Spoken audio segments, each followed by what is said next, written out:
Now unto him that is able to do exceeding abundantly above all that we ask or think, according to the power that worketh in us, unto him be glory in the church by Christ Jesus throughout all ages, world without end.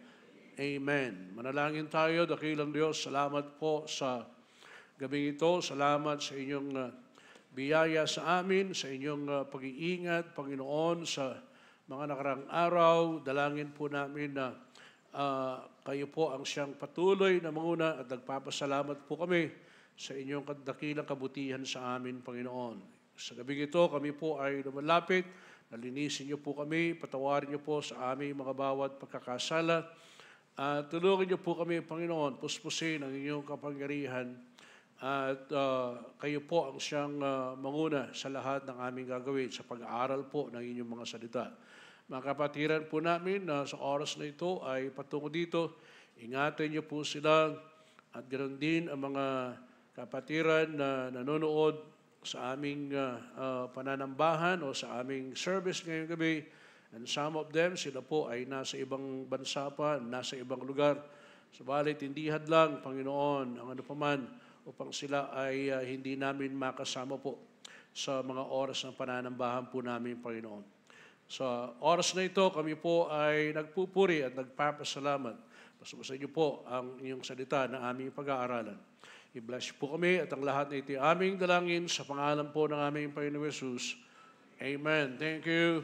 Tayo po ay makakaupo na. Okay, so ang araw na ito ay holiday sapagkat ngayong araw na ito ay ang Labor's Day, di ba? Amen? Kaya yung iba ay nasa bahay lang, hindi pumasok. Ang iba naman ay hindi ko alam kung ano yung mga ginawa niyo kung saan kayo nagpunta. Pero salamat at nandito kayo. Ang iba naman ay kung saan nagpunta pero wala ngayon sa ating pananambahan. But anyway, tayo po ay dadako sa ating pag-aaral ngayong gabi. And I'd like to entitle the message tonight, Let Us Do More Abundantly. Let us do more abundantly. Amen? Look at 2 Corinthians chapter 4 and verse number 15. 2 Corinthians chapter 4, verse number 15. Sabi po diyan, For all things are for your sakes, that the abundant grace might through the thanksgiving of many redound to the glory of God. So mga kapatid, tayo yung mga anak ng Diyos, so tayo yung mga mananampalataya, kung papaano natin gagawin ito ng masagana bilang isang simbahan, ay alam ho ninyo, kinakailangang meron tayong makita at ma-realize doon sa mga bagay na kung saan ito ay ibinigay ng Diyos sa atin. Okay? So, kaya dito sa talata, makikita natin dyan, For all things are for your sake. Look at the word, that the abundant grace might through the thanksgiving of many redound to the glory of God. Look at the word, the abundant grace. So, ang ibig sabihin niyan, ang bawat isa sa atin, tandaan po natin, tayo ay nangaligtas ayon sa biyaya ng Diyos. Amen? Amen ba? Tayo ay nangaligtas ayon sa biyaya ng Diyos at tayo ay kinakailangang dapat mamuhay doon sa kasaganaan ito. So, ang dahilan kung bakit marami tayong pwedeng magagawa at magagawa natin ito ay sa dahilang ito ang sinasabi ng banal na kasulatan. Amen ba? So, don't say that when you become a Christian, wala kang magagawa para sa Panginoon. Meron. Huwag mo sabihin na pag ikaw ay naligtas, kasi ako ay simpleng mananampalataya lang yan. Ganun ang pagkakaakala mo sa iyong sarili. Okay? Ordinaryong Kristiyano lang ako. Pero alam mo ninyo, sa atin, sa harap ng Diyos, you are not just an ordinary Christian. dahil hindi ka iniligtas ng Diyos na ganun lang. Tama? Amen ba? Dahil hindi tayo iniligtas ng Diyos na ganoon na lang, kung hindi, tayo ay iniligtas ng Diyos ng merong dahilan. At tayo ay iniligtas ng Diyos ayon sa Kanyang biyaya. At bilang naligtas ayon sa biyaya ng Diyos, nais niya na tayo ay mamuhay ng merong kasaganaan ito. Are you listening? That's why, let us do more abundantly. Tayo ay gumawa ng masagana. So, ang dahilan kung bakit kinakailangan tayong gumawa ng masagana ay sa dahilang, tinanuhin ninyo ang sabi ng 1 Timothy chapter 1, verse number 12. 1 Timothy chapter 1 and verse number 12. Ang sabi diyan, and I thank Christ Jesus our Lord, who hath enabled me, for that He counted me faithful, putting me into the ministry. Look at verse number 13. Who was before a blasphemer and a persecutor and injurious, but I obtained mercy because I did it ignorantly in unbelief. Look at verse number 14. And the grace of our Lord, ano sabi diyan?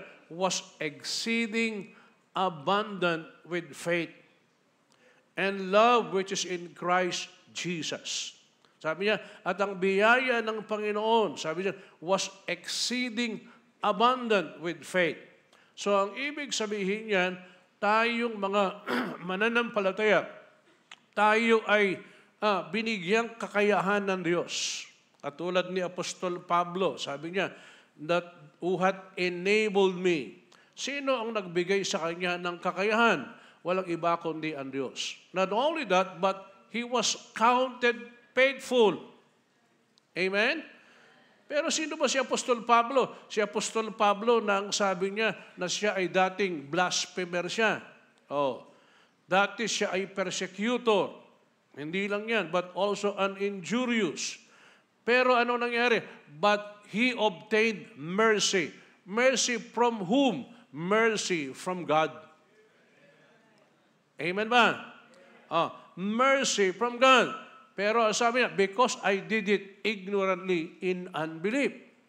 Now, kaya sabi niya doon, and the grace of our Lord, tandaan po natin mga kapatid, para magawa natin ang masaganang buhay na ito sa atin, ay iyan ay dahil lamang sa biyaya ng Diyos sa atin.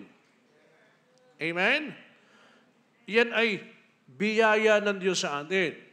Now, look at 1 Corinthians chapter 15 and verse number 10. Sumama tayo at magbukas tayo ng ating mga Biblia. Ito ay pag-aaral. Okay? So, ano sabi dyan sa verse number 10? 1 Corinthians chapter 15, verse number 10. But by the grace of God, I am what I am. And His grace, which was bestowed upon me, was not in vain. Look at the word. But I labored more abundantly than they all. Yet not I, but the grace of God which was with me. Okay? So, ibig sabihin, meron pala tayong dahilan para gumawa ng masagana. Amen? Sabi ng Bible, that they may do it abundantly. So, ang ibig sabihin yan, ang bawat isa atin, tayo ay merong dahilan para gumawa ng masagana. Ito ay dahil sa kaawaan ng Diyos. Ito ay dahil sa biyaya ng Diyos. Amen? Ephesians chapter 1, verse number 7.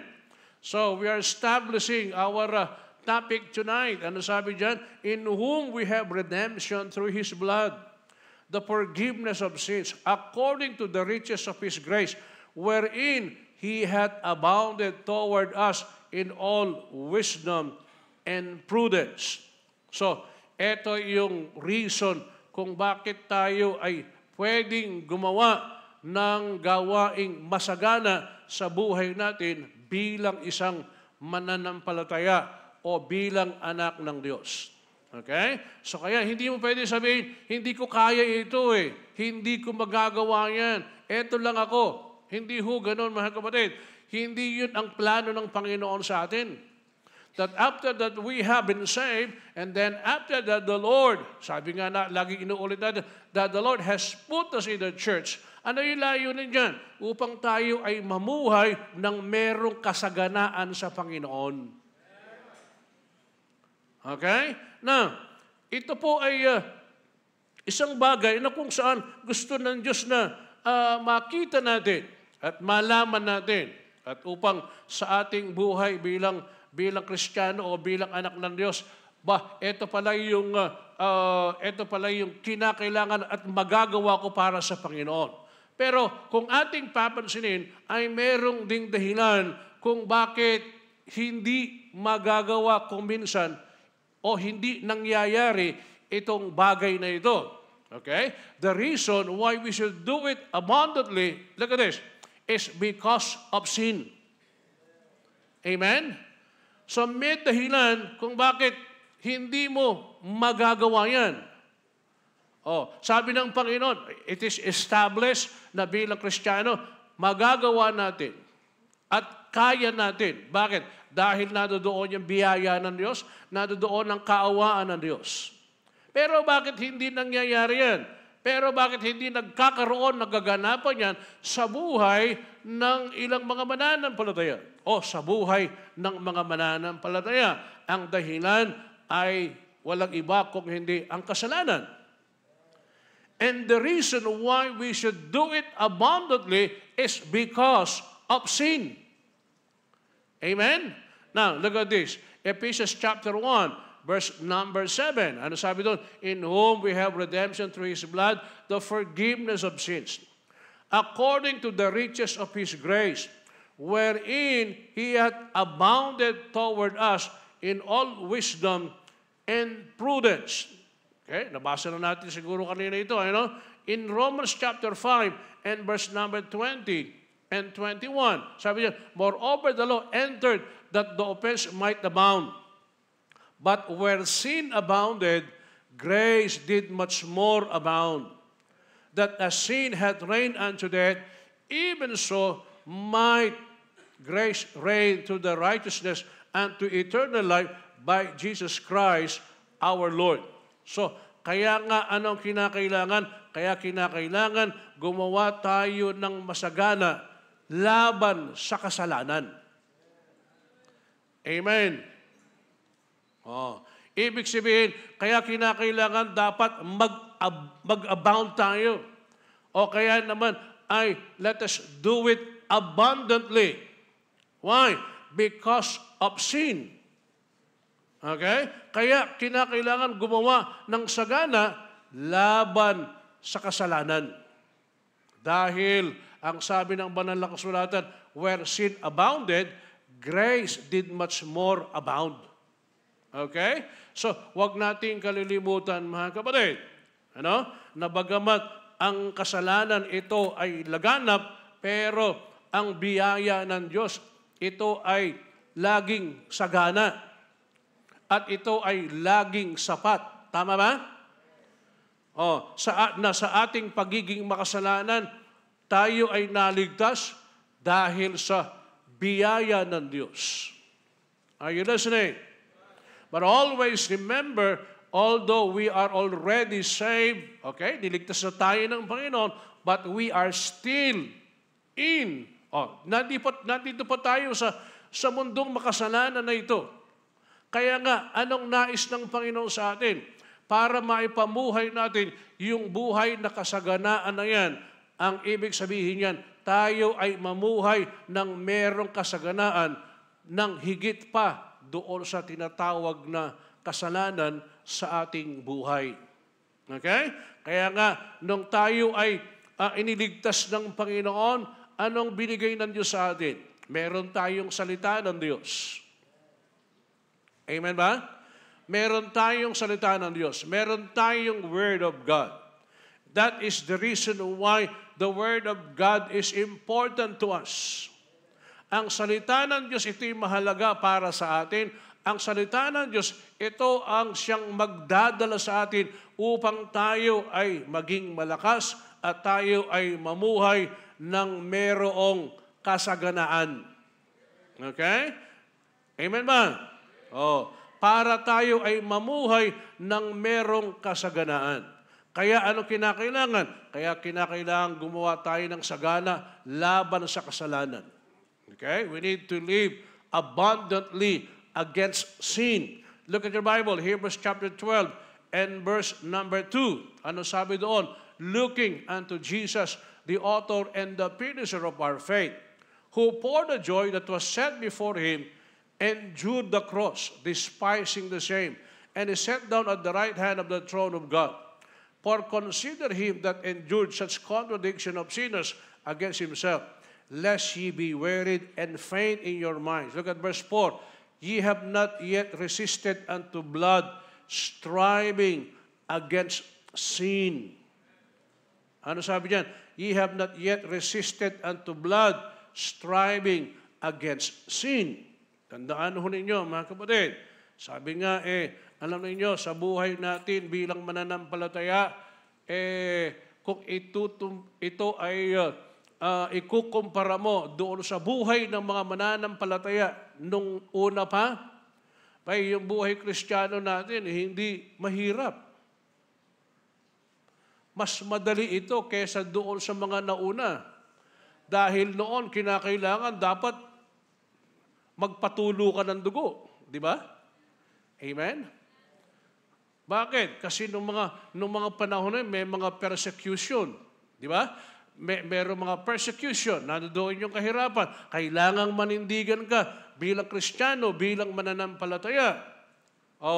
So, ngayon, ang sabi ng banal na kasulatan, kung ating papansinin, ye have not yet resisted unto blood, striving against sin. Ibig sabihin, ikaw ba nakaranas na sa buhay mo na ikaw bilang mananampalataya, kinakailangan dapat gawin mo ito? Kung hindi, mamamatay ka kapag hindi mo ginawa ito, kapag halimbawa hindi ka sumunod dito. Ibig sabihin, nanindigan ka na ba na gano'n? Wala pa. Ikaw ba'y nanindigan na para sa pananampalataya mo bilang Kristiyano? Ikaw ba'y nakaranas ng ma-persecute? Na kapag halimbawa, nag-attend ka, ikaw ay ipe-persecute ka doon sa buhay pananampalataya mo, doon sa mga nakaraan. Alam nyo, meron mga ganun eh. Ngayon, wala tayong ka-persecution ngayon eh. Wala namang nami-persecute para sa iyo para manambahan ka. Wala namang humibigil sa iyo para magbasa ka ng Bible. Wala namang nagbabawal sa iyo para umawit ka. Wala namang nagbabawal para maglingkod ka. Pero, alam niyo, para bang napakahirap pa rin doon sa mga mananampalataya para ito ay gawin. Samantalang noon, merong persecution. Merong pagbabawal, tama? Pero, bakit ginagawa nila? Tingnan nyo ibig sabihin, nakikipaglaban yung mga yan. It is a matter of death or life. Para sa kanilang pananampalataya. Tingnan ho ninyo, mga kapatid. In order for them to live an abundant life or abundant Christian life. Amen? Sa panahon natin ngayon, mga kapatid, tingnan nyo sa panahon natin ngayon, sabi ng Bible, ye have not yet resisted unto blood, striving against sin. Okay? Kaya nga, mga kapatid, tingnan ho ninyo, ang kasalanan sa atin ay napakalaking puwersa para maglimita sa ating kakayahan upang tayo ay mamuhay ng masagana sa Panginoon. Okay? Ibig sabihin yan, sin is the great force that limit us our being able to do abundantly. Kaya nga, mga minamahal, ang bawat isa sa atin, ang sabi ng banal na kasulatan, ang bawat isa, o bilang Kristiyano man, okay, hindi pa tayo dumanas ng ganitong mga pagsubok sa ating buhay. At kung hindi man tayo dumadanas pa, we need to praise the Lord. We need to give God the glory. We need to praise God. Bakit? Kasi, ibig sabihin, para tayo ay maglingkod at mamuhay na masagana, hindi mahirap para sa atin. Amen? In comparison doon sa buhay ng ibang mga naunang mga mananampalataya. Bakit? Kasi kung titignan mo, lubhang napakagaan pa yan. O kaya naman, aantayin pa ba natin na dumating muna yung pagsubok na yan o persecution na yan sa buhay natin bago natin gagawin? Oh. So, ibig sabihin, mga kapatid, tayo ang merong pinaka-pribilehyo bilang mga mananampalataya para mamuhay na isang buhay na kasaganaan sa ating Panginoon Diyos. Amen.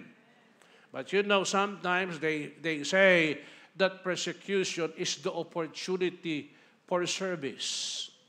Sometimes, kapag walang persecution, napaka-lenient ng mga Kristiyano o ng mga mananampalataya. Amen ba? Amen. O baka naman, gusto muna nating dumating yon at mangyari sa atin para ang gawin natin, mag-strive tayo. Para ang gawin natin, magsikap tayo. Para ang gawin natin, maging seryoso tayo. Kasi, bakit? Walang persecution eh. Walang puwersa na nagbabawal sa atin eh. Walang puwersa na kung saan ito'y pumipigil sa iyo eh. Amen? At kadalasan o kuminsan, ang puwersa na pumipigil sa atin, hindi naman ibang puwersa eh. Kung hindi, minsan, puwersa din natin eh. Are you listening? Sometimes, hindi naman naggumumula yung puwersa para mapigilan ka eh. Kung hindi, nagmumula din sa atin. Kadalasan o kuminsan ang problema ay hindi naman sila eh. Ang problema, tayo. Andyan ba kayo? Amen ba? Para tayo ay mabuhay ng masagana. Para tayo ay mamuhay ng merong mamuhay ng isang buhay na kung saan ito ay masagana sa harapan ng ating Panginoon. Na, let's try to look at this. So, anong kinakailangan natin gawin? Anong kinakailangan natin gawin? Let us do more abundantly. Kaya nga, mga minamahal, mga Kristiyano, o bilang mga anak ng Diyos, nais kong tingnan at pansinin ho niyo ito.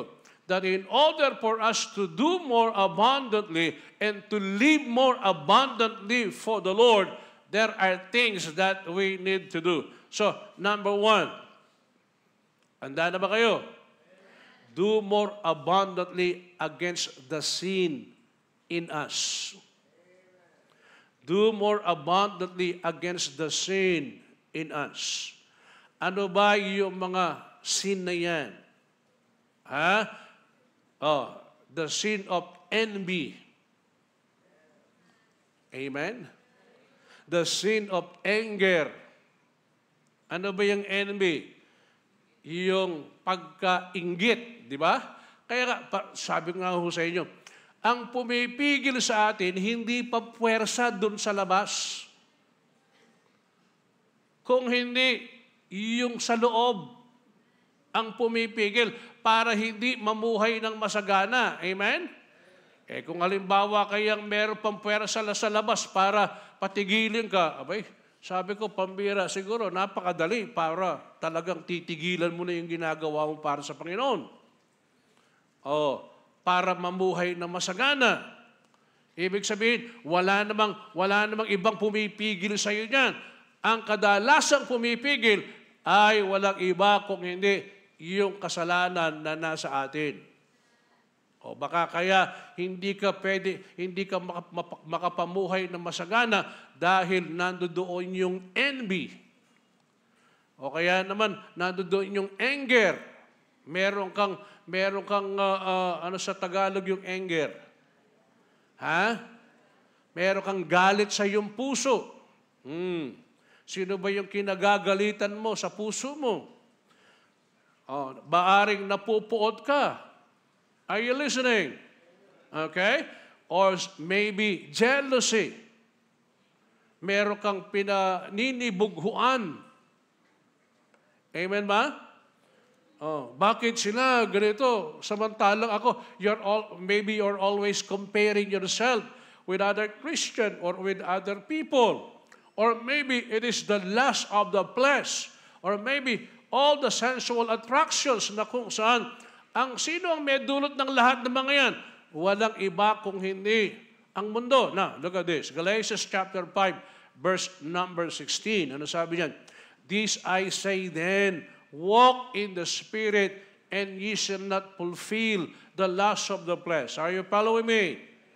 For the flesh lusteth against the Spirit. Ibig sabihin yan, ourselves always against with the Spirit. Yung ating self, yung ating sarili. And these are contrary the one to the other, so that ye cannot do the things that ye would, para hindi mo magawa yung bagay na kung saan gusto mong gawin. Ang sabi sa verse 18, but if ye be led of the Spirit, ye are not under the law. Now the works of the flesh are manifest, which are these: adultery, fornication, uncleanness, lasciviousness, idolatry, witchcraft, hatred, variance, emulation, wrath, strife, seditions, heresies. Verse 21, envyings, murders, drunkenness, rebelling, and such like of that which I tell you before, as I have told you in time past, that they which do such things shall not inherit the kingdom of God. Okay? Of course, that is the work of the flesh. Amen? Kaya nga, kung ating titingnan, mga kapatid, bagamat ang bawat isa sa atin ay nasa atin na ang Espiritu ng Diyos. Pero wag mong kalilimutan, tayo ay nasa laman pa rin. Amen. Kaya nga, anong kinakailangan? Kaya kapag halimbawa, itong mga bagay na ito sa buhay natin bilang mga mananampalataya, nagawain ng laman, ay siya pa rin ginagawa. Dalawa lang yan. Maaring yan ay Kristiyano o maaring yan ay hindi pa Kristiyano. Maaring yan ay Kristiyanong backslider. Are you listening?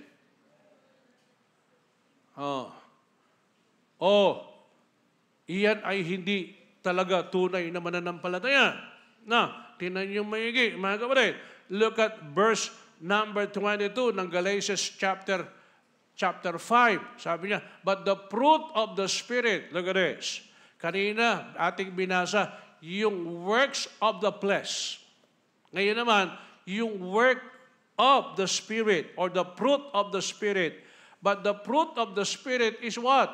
Love, joy, peace, long-suffering, gentleness, goodness, faith, meekness, temperance. Against such there is no law. And they that are Christ have crucified the flesh with the affections and lust. If we live in the Spirit, let us also walk in the Spirit. Amen? So these are the fruit of the Spirit. Ito yung bunga ng Spirito. Kaya nga po, mga kapatid, anong kinakailangan? Sabi sa verse 12, and they that are Christ, yung mga na kay Kristo, have crucified the flesh.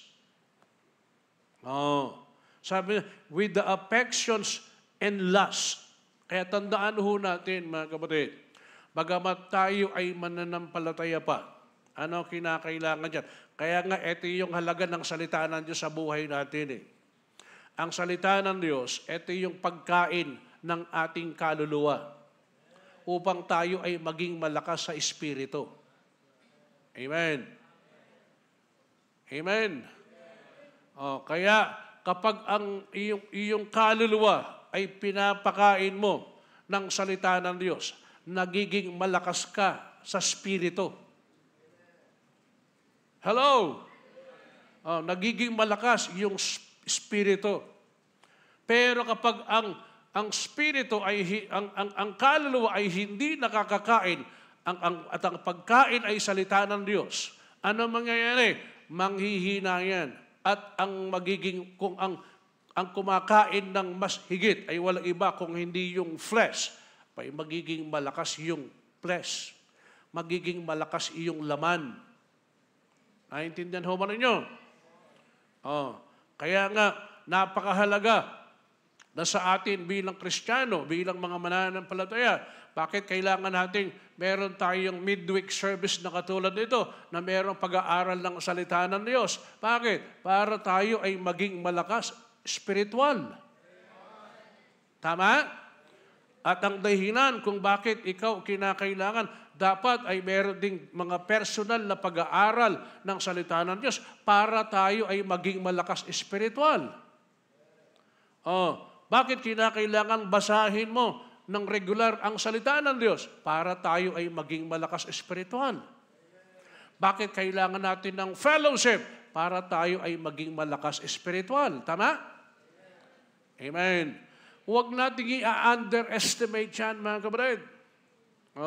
You may too busy of many things, but when it comes to spiritual things, pag hindi ka naging abala dyan, sasabihin ko sa iyo, ang sabi ng banal na kasulatan, isang araw sa buhay natin, okay? Kung mas malakas ang flesh, anong magiging bunga niyan? Anong magiging resulta niyan? Ilalayo ka doon sa buhay na masagana. Tama ba? Abay, lalong-lalo na sa panahon natin ngayon. Kung saan ka maharap, sa social media o sa ano pa man, ibig sabihin yan, nakabukas yung lahat ng mga yan para tayo ay ma-impluensyahan. Are you with me? And that is the reason kung bakit ang sabi po ng banal na kasulatan, ano kinakailangan? Let us do more abundantly against the sin in us. Ibig sabihin, para pag malakas ka, okay? Para kapag ikaw ay malakas, ang bunga ng Espiritu ang siyang nakikita. Ang bunga ng Espiritu ang siyang nagmamanifest. Tama ba? Dahil pag halimbawa ang bunga ng laman ang siyang nagmanifest, sasabihin ko sa iyo, ano ang gagawin mo? Gagawin mo yung bagay na kung saan sasabihin natin, hindi mo na ginagawa dati pero gagawin mo na naman. Amen? So, kaya nga, ano sabi niya? Kaya kapag halimbawa nang hina ka, nandoon yung envy, nandoon yung anger, nandoon yung jealousy, nandoon yung lust of the flesh, lahat ng mga sensual attraction, anong meron dulot niyan? Mga kapatid, ang may dulot ng lahat ng mga yan ay walang iba kung hindi ang mundo o ang sanglibutan na kung saan tayo ay naroroon. Are you still with me? That's why let us do more abundantly against the sin that is in us. Kaya nga, sabi niya, faith cometh by hearing, and hearing by the word of God. Kaya nga, wala nang hihigit pa sa bawat isa atin na tayo ay nakakapakinig ng salita ng Diyos. Na tayo ay nakakapanambahan. Na tayo ay nakakapag-aral ng salita ng Diyos. Bakit? Para manatili kang malakas. Para manatili kang mamumuhay ng merong kasaganaan sa Panginoon. Amen ba? Bakit? Kapag hindi natin ginawa ito, ang pwedeng tatalo sa atin at pipigil sa atin, kung yan ay wala mang puwersa mula doon sa labas, yung doon sa sarili mismo. Kaya nga, hindi ba kuminsan, bakit ano ba ang dahilan? Bakit hindi ka nananamba? Ano ba ang dahilan? Bakit nanghihina ka? Ano ba ang dahilan? Bakit naglulupay-pay ka? Hindi ko nga maintindihan, sarili ko, di ba? You know, sometimes the problem, hindi naman doon sa iba eh. Ang problema sa atin eh. Are you listening? So ngayon, paano tayo mamumuhay na mayroong kasaganaan samantalang ang sabi ng Panginoon, pwede naman pala? Amen? Amen. So, ibig sabihin, it is a matter na kung saan ang bawat sa atin, meron pala tayong kinakailangan dapat gawin bilang anak ng Diyos o bilang mga mananampalataya. Kaya, anong kailangan? Kaya kinakailangan dapat patuloy na maging malakas ka. Malakas saan? Maging malakas spiritual. Now, tinanuhin yung maigi, mga kapatid. Kaya nga, sa buhay natin, hindi lamang sapat yung katulad na limbawa, every Sunday we are attending and we are listening to God's Word. Then pagkatapos meron tayong Sunday school, tapos meron tayong afternoon service, but you need to have a personal, private relationship with God. Amen. Meron tayong dapat personal na ginagawa sa ating sarili para sa Panginoon. Katulad ng halimbawa ng pagbabasa ng salita ng Diyos. Katulad ng halimbawa ng pagbibigay oras upang tayo ay manalangin sa Panginoon. Amen? When was the last time that you get your Bible and read it? Kailan yung pinakahuli? Baka naman tuwing service lang. No. Kailangan dapat araw-araw yan sa buhay natin. Amen? Amen.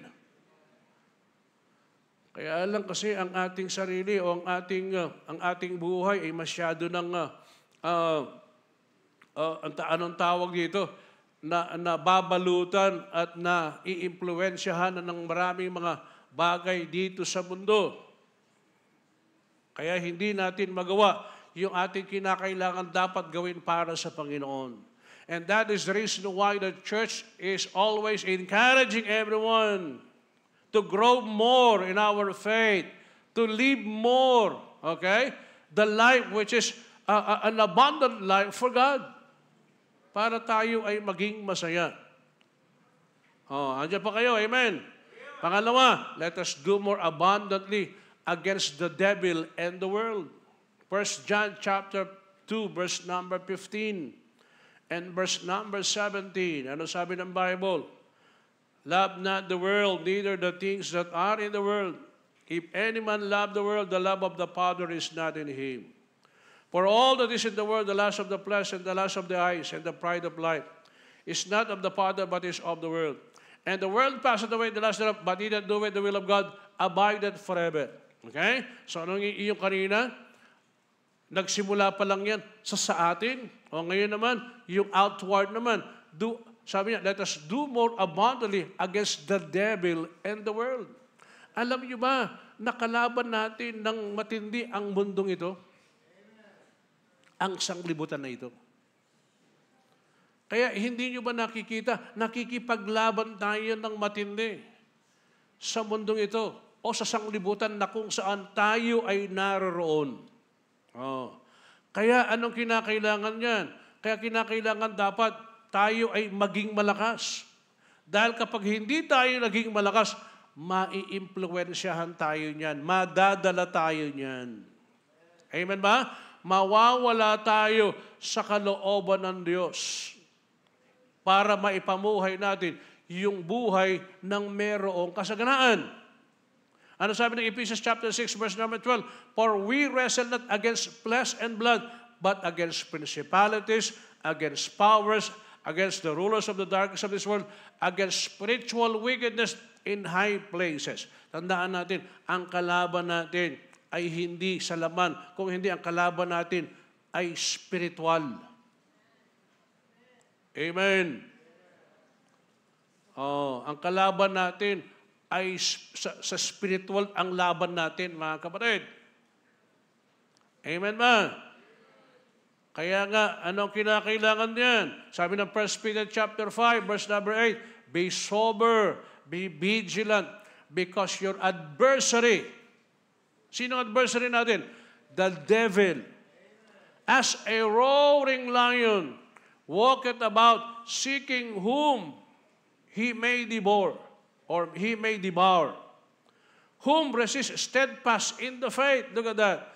Whom resist steadfast in the faith, knowing that the same affliction are accomplished in your brethren that are in the world. Ano sabi ng banal na kasulatan? we are not wrestling against flesh and blood, but against principalities. And who is our enemy? Our enemy is Satan. He's like a roaring lion, walketh about, seeking whom he may devour. Di ba? Hindi naman kapag malakas ka, doon ka, pupuntiryahin yan eh. Bakit? Sigurado yan. Ha? Sigurado lang yan. Ang gagawin niya,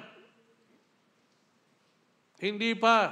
Anong gagawin niya? Aantayin kanyang ibababa mo yung ano mo. Kung halimbawang sundalo ka, yung sandata mo, pag yan ay bumaba na, dyan na. Di ba? Hindi naman kapag malakas ka. Pag malakas ka, medyo nandoon at nagbabantay lang yan. Are you listening? Saan niya gagawin yan? Pag halimbawang medyo nanghina ka. Ayan na. O, di ba? Kaya hindi niyo mo makikita. Di ba nanonood kayo doon sa mga Animal Planet or ano ganyan? Pag yung lion, nag-hunt siya, ang ginagawa niya, hindi naman kagad sasalakay yan eh. Hindi. O kaya naman minsan, pag nakita yung kawan, ang gagawin niya, hahabulin niyo lahat ng mga yan. Pero kapag merong isang nahiwalay doon, yun ang pupuntiryahin niya. Are you listening? Pag merong nahiwalay, yun ang pupuntiryahin niya. Halimbawa, na uwi ka ng bahay, di ba? Pupuntiryahin ka niyan. Pag napunta ka doon sa opisina, pupuntiryahin ka niyan. Pag halimbawang nandito ka sa church, hindi masyadong yun. Hanggang doon sa medyo patutulugin ka lang yan. Halimbawa habang nagpipreach si pastor. Pag ganyan-ganyan lang yan di ba? Hindi pa yan. Pero pag halimbawang nawalay ka, yan na. Pag nag-iisa ka, ganon. Amen? Pag nag-iisa ka, pag halimbawa pumunta ka, kung saan ka pumunta, nandoon yan. Ang ibig sabihin yan, Satan is like that. Di ba? Kaya ang gagawin niya, pag halimbawa, nahiwalay, babantayan na niya yan. Hindi lang yan. Pag hinabol yan, anong gagawin? Di ba? Meron nga akong nakita, hinabol niya, yung parang tawag dito, yung wild carabao ba yun? Ang ginawa, nagpunta siya doon sa ilog. Nagpunta siya doon sa ilog. Kaya lang naman, pagdating doon sa ilog naman, may buhaya naman. Sabi ko, pambira, napakamalas na kalabaw naman ito. Pagkatapos, habol siya ng mga buhaya. Pupunta doon sa kabila. Nandun naman yung lion. Sabi ko, kawawa naman itong ito. Pakinggan ninyo, tayo mga Kristiyano, kahit saan tayo pumunta, Satan will always be there. Laging merong kalaban yan. Laging merong naghihintay yan. Naghihintay na mapagod ka. Di ba? Hindi ba napaka-excited mo? Naglilingkod ka sa Panginoon. Umaawit ka pa sa choir. Wala pang kopya. Pero, aantayin ka lang niya. Ay, maniwala ka sa akin. Aantayin ka niyang mapagod. Di ba? Aantayin ka niyang magdamdam. Aantayin ka niya na magtampo. Totoo yan, di ba? Hindi ba dumarating niya kapag halimbawang nagdamdam ka? Nandoon yung, ang dami mga naririnig mong mga sa'yo, huwag ka na. Huminto ka na doon sa mong yan. Hindi ba tama? Amen? Wala naman yung pag malakas ka di ba? Pag malakas ka, kahit anong marinig, wala yan, hindi yung papansinin yan. Pero pag nanghina ka, para yatang, naintindihan mo rin nyo? Aantahin ka niya. Pag nanghina ka, unti-unti na yan. Okay? Sabi ng Bible, Satan, sabi niya, be sober, be vigilant, because your adversary, the devil, as a roaring lion, walketh about, seeking whom he may devour.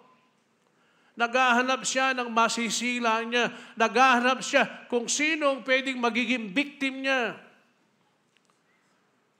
Kaya nga, mga kapatid, ano mangyayari? Kaya hindi pa kapag dumating yan, ano mangyayari?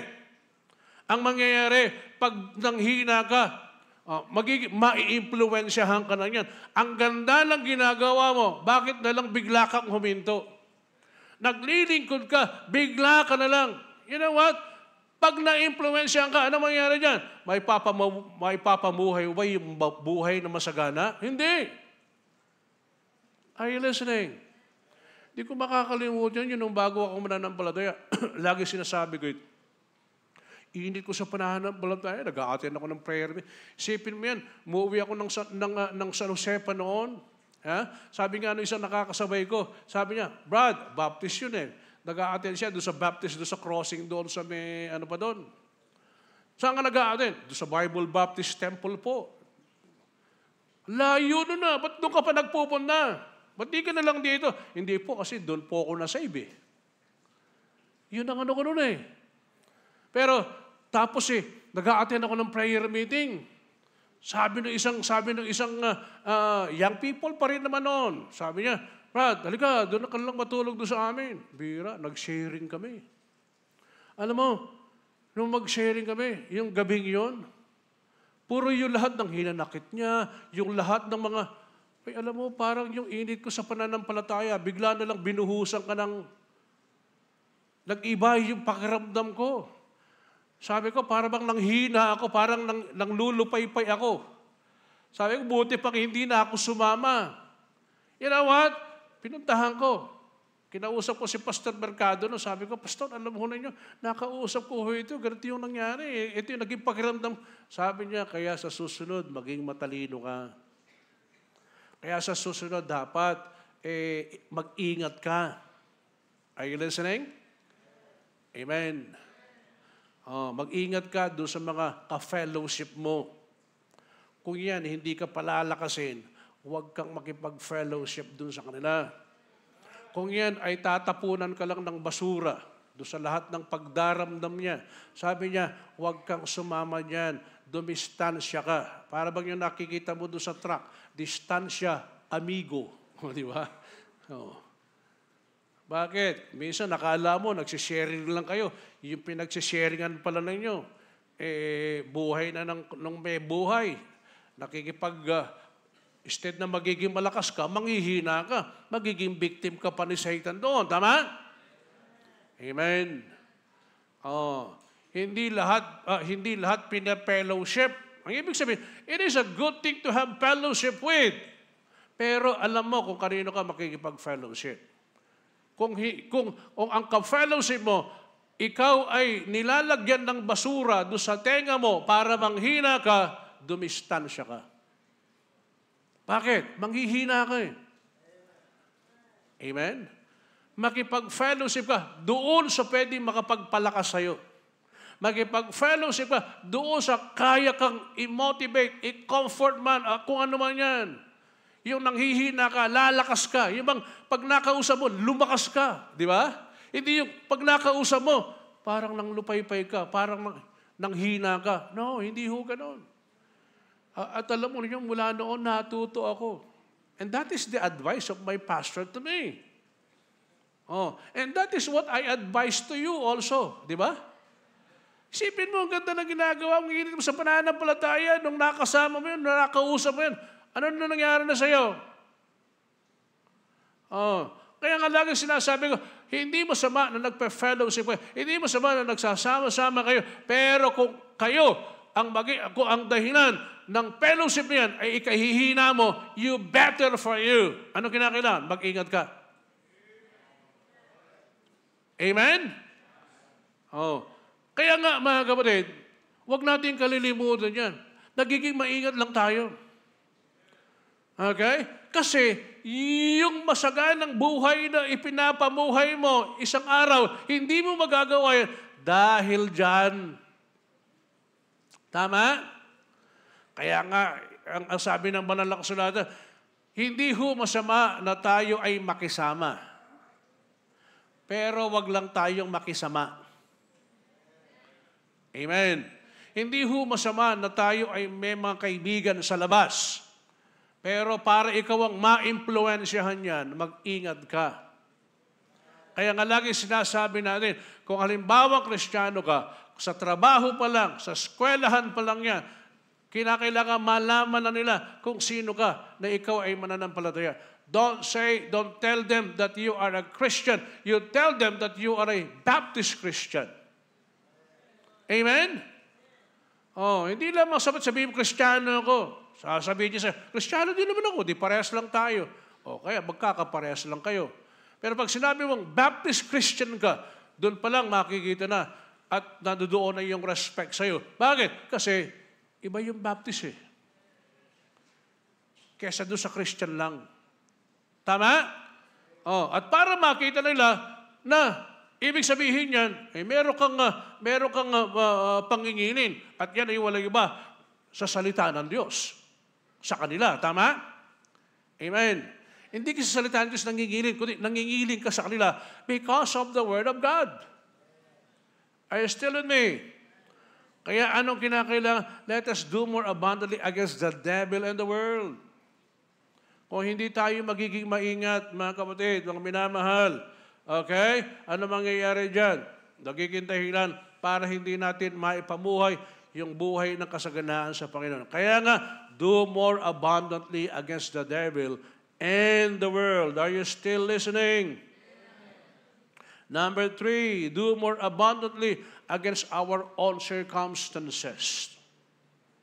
2 Corinthians chapter 8, verse number 1. Sabi dyan, moreover, brethren, we do you to wit of the grace of God bestowed on the churches of Macedonia, how that in a great trial of affliction, the abundance of their joy and their deep poverty abounded unto the riches of their liberality. For to their power I bear record, yea, and beyond their power they are willing of themselves, praying us with much entreaty that we should receive the gift and take upon us the fellowship of the ministering to the saints.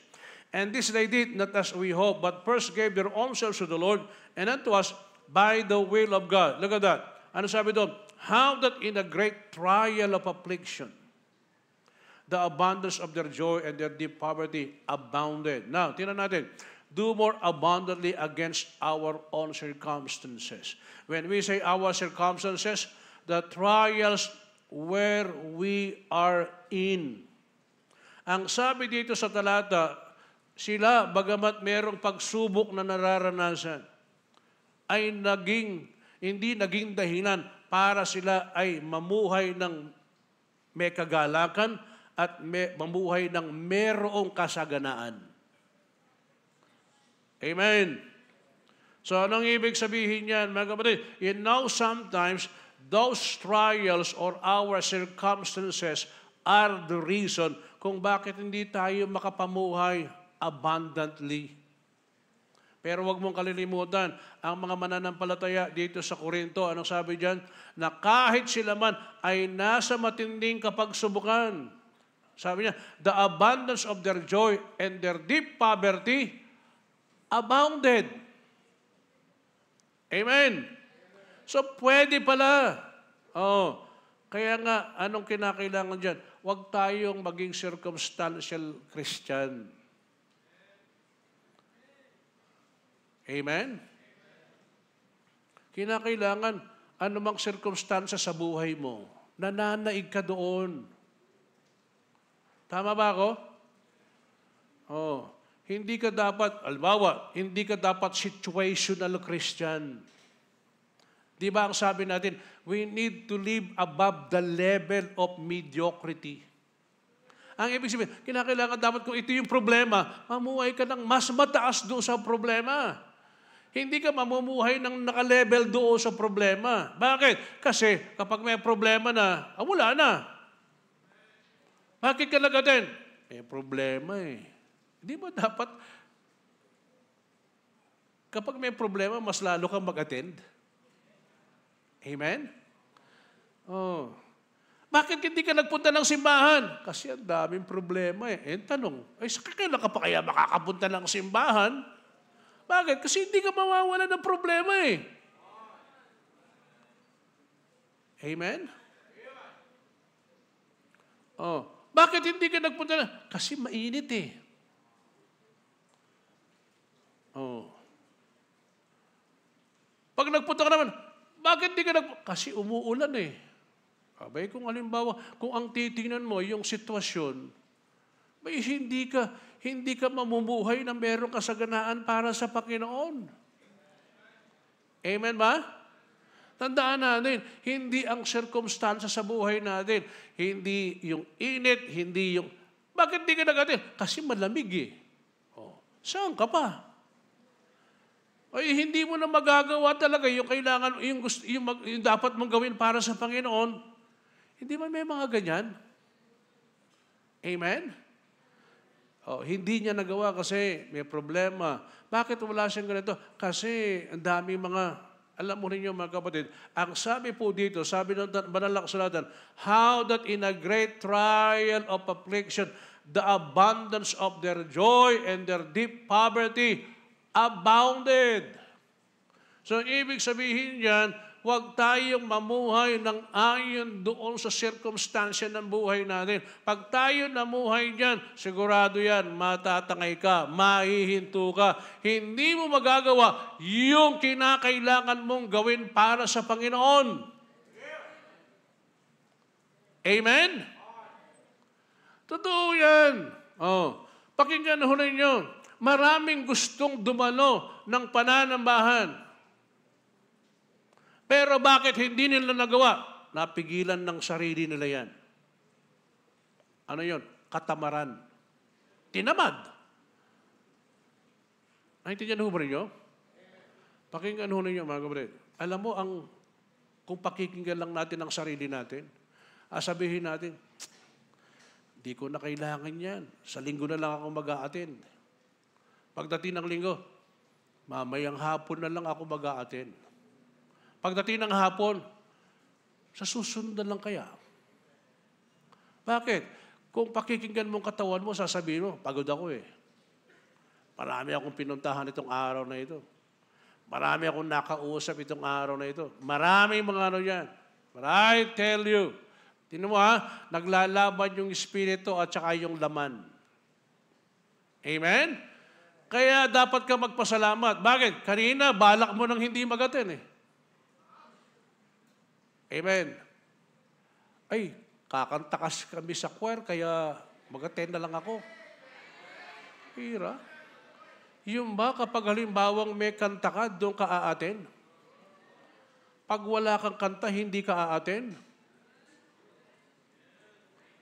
Ano?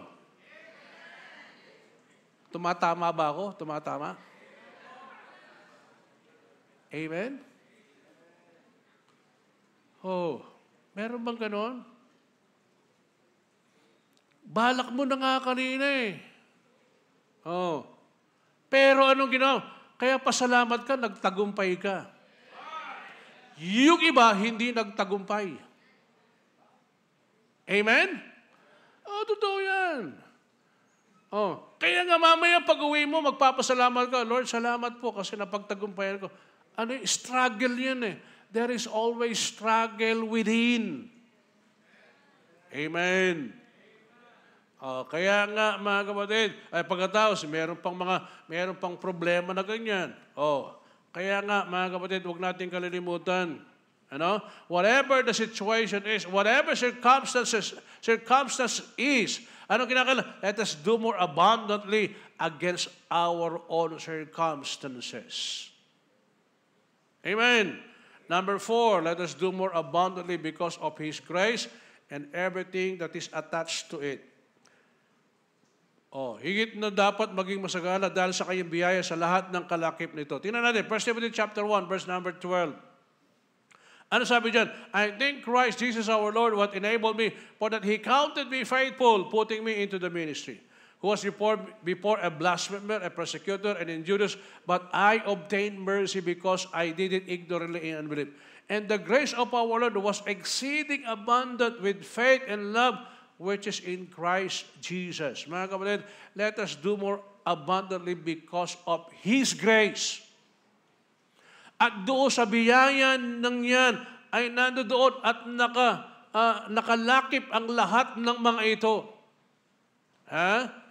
Kaya nga, mga kapatid, the reason kung bakit ang bawat sa atin, nagagawa natin yung ginagawa natin, that is because of the grace of God to us. Amen. It's all because of His grace. Meron kang lakas dahil sa biyaya ng Panginoon. Nakakapagpatuloy ka dahil sa biyaya ng Diyos. Nagagawa mo yung ginagawa mo dahil sa biyaya ng Diyos. Puro lahat sa biyaya ho ng Diyos yung mga yan, mga kapatid. At nasa atin na ang biyaya ng Diyos na yan. Tama? Amen. So let us do more abundantly because of His grace and everything that is attached to it. Number 4, let us do more abundantly because of the love of God in us. Dahil doon sa pag-ibig ng Diyos na nasa atin. Andiyan pa ba kayo? Ibig sabihin yan, tayo ay ligtas at ang ating kaligtasan, yan ay garantisado. We are secure and are guaranteed of everything in His love. So, ibig sabihin, ang kaligtasan na yan, yan ay merong garantiya ng Diyos. Na ang kaligtasan na yan, nandoon yung husay ng pag-ibig nito or the excellence of God's love to us. Are you still with me? Not only that, but also even the perfection of His love to us. Nandoon yung perfecto na pag-ibig ng Diyos sa atin. At hindi lang yan, the security of God's love to us. Kaya nga, mga kapatid, saan ka pa? Kaya kinakailangan dapat tayo ay mamuhay ng masagana. Tama? Ito yung pinakahuli. Ano sabi diyan? Let us do more abundantly because of His mighty working in our lives. Because of His mighty working in our lives. Colossians 1:29. Sabi diyan, whereunto I also labor, striving together to His working, which worketh in me mightily. Okay? Sabi diyan, which worketh in me mightily. Higit na sagana dahil sa kanyang makapangyarihang paggawa sa atin o sa ating buhay bilang kanyang mga anak o bilang mga mananampalataya. Mga kapatid, pakinggan ho ninyo. Kung tayo lamang ang siyang gagawa nito sa ating sarili, hindi natin magagawa yan. Pero salamat, nandiyan dyan ang Diyos. Tama ba? Hindi natin pwedeng maipamuhay yung buhay na kasaganaan na ito sa ganang atin. Bakit? Biyaya ng Diyos sa atin yan. Kaawaan ng Panginoon sa atin. Amen? That is His grace and His mercy to us. Kaya hindi ka ba nagpapasalamat? Okay? Hindi ka ba nagpapasalamat? Nagagamit ka ng Diyos? Hindi ka ba nagpapasalamat? Nagagawa mo yung ginagawa mo para sa Kanya? Amen. Huwag mong kalilimutan. Iyan ay opportunity na ibinigay ng Panginoon sa atin. Hindi naman sa lahabang panahon gagawin natin yan. Bakit? Kaya nga sabi ko, mamuhay man tayo bilang Kristiyano ng 30 taon na naligtas, nakakilala ka sa Panginoon. Ibig sabihin, sayang ba yun? Ibig sabihin yan, kung hindi man doon sa katapusan ng buhay mo hanggang sa pagdating ng Panginoon. Kaya nga ang sabi natin, if we really believe that the Lord Jesus Christ will come, how many more years ang natitira para sa atin para gawin natin ito? Na tayo ay mamuhay ng merong kasaganaan para sa Kanya. Wala tayong panahon, mga kapatid. Ang tanging natitira lang sa atin yung pagkakataon na meron tayo. Habang buhay tayo. Amen? Habang merong lakas tayo, ano kailangan? Manambahan tayo. Habang merong lakas tayo, maglingkod tayo. Habang meron tayong lakas, gawin natin yung nararapat natin gawin para sa Panginoon. And let us do it faithfully. Gawin natin ng merong katapatan. Amen? Amen. Gawin natin ng merong katapatan. Kaya nga po, mga kapatid, sa atin bilang anak ng Diyos, sa atin bilang mga mananampalataya, the only opportunity that was given to us by God, yan ay habang tayo ay merong lakas, meron tayong kakayahan at habang hindi pa dumarating ang Panginoon, gawin natin ang nararapat natin gawin. Let us do more abundantly for the Lord. Bakit? Kasi magagawa natin eh. Kasi biniyaan tayo ng Panginoon eh. Kasi kinaawaan tayo ng Panginoon. Tama? Amen. Oh, kaya habang merong oras, habang merong panahon, habang merong pagkakataon, huwag nating hayaan na ang sarili natin ang siyang pumigil do sa lahat ng yan. Huwag nating hayaan na ang dyablo, tayo ay maantala do sa lahat ng ating nais ng Diyos na gawin natin para sa Kanya. Huwag nating hayaan na ang mga pagkakataon na ito o mga circumstance man sa buhay natin, hindi natin maipamuhay ang buhay na masagana para sa Panginoon. Let us do more abundantly for the Lord. Tayo lahat ito mayo.